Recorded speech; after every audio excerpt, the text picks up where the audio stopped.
Hey guys, I am about to bring you a very unimpressive April wrap-up. Nothing diverging from my last couple months in terms of the amount of books that I've read.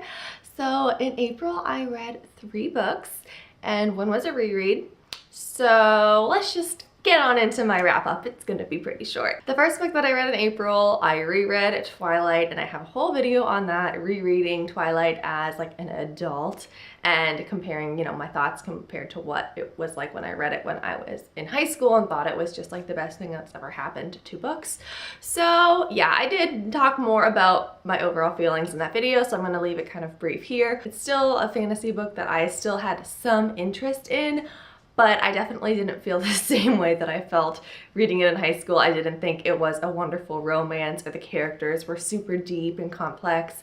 My opinion of that definitely changed, but I still somewhat enjoyed reading Twilight again. It was like really easy to get through, and I felt nostalgic a lot of the times when I was reading certain quotes that were said that in the Twilight fandom have been repeated over and over again. So seeing that and seeing some scenes that I'd really loved and like reread over and over again when I was younger, it was fun to see that again.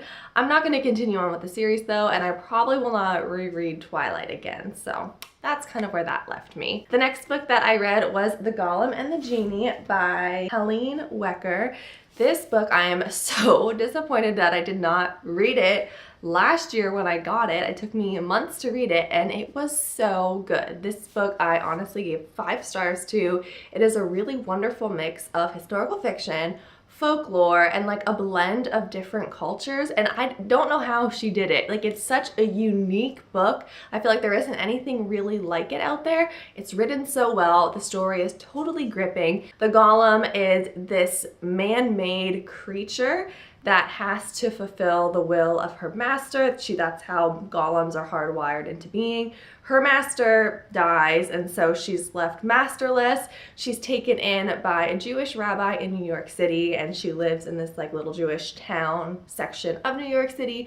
So it's all that culture. And then the genie is this being who was captured in like a flask, and he's released like hundreds of years later, and he's in little Syria, the little Syrian village in New York City, and so he's kind of brought up into that side of New York City, and this takes place in 1899, so right before the turn of the century. And these very unlikely characters, the Golem and the Genie, have completely opposing natures.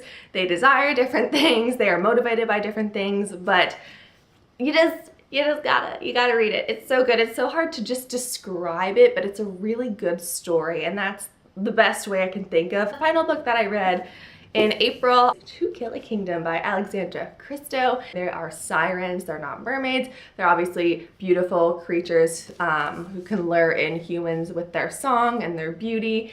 And sirens and humans do not get along. Every year, a siren on her birthday must take a human heart, like a literal human heart. The siren reaches into their chest and grabs the heart out and then just stores it away. So yeah, it's a little gruesome. We have our Princess Lyra. She is the daughter of the Sea Queen, so one day she will become the Sea Queen herself. And she is a siren who only has taken princes' hearts. So in the human world, she's called the Princess Bane. And now in the human world, we have 2 characters. It honestly goes back and forth between the 2, Princess Lyra and then Prince Elian. That may be how his name is pronounced, but he's a human prince, except he does not like being in his kingdom. He would much rather be on his ship on the ocean with his crew. That's really where he feels at peace, and that's where he feels like it's his home. And his kind of motivation in life is getting rid of sirens and killing them. So you have these 2, like in The Golem and the Genie. I feel like there's been a theme with reading books with opposing natures and opposing characters, and just, I'll leave it there. It's great. I read it in one day. I honestly think I would rate it around like a 4.5 stars. Like, I was totally hooked. It was a great book for a readathon because I didn't feel bored with this story at any moment in time. It was just really fantastic. I definitely want to read it again in the future though, because when I was doing the readathon, I was in a lot of places where I was easily distracted. I was reading this like at a resort pool where there were tons of people. I was reading it in Disney Springs, which obviously there's tons of people there. So I really would like to read it again when I'm not as distracted, because I think there were some things that I probably missed reading this just because there was like a lot going on in my reading environment. So I will be reading this in the future because it was a good book and because I just want to see if I can get something more out of it. But yeah, those are all of the books that I read in April. So that's all that I have for today. Thank you for watching and happy reading.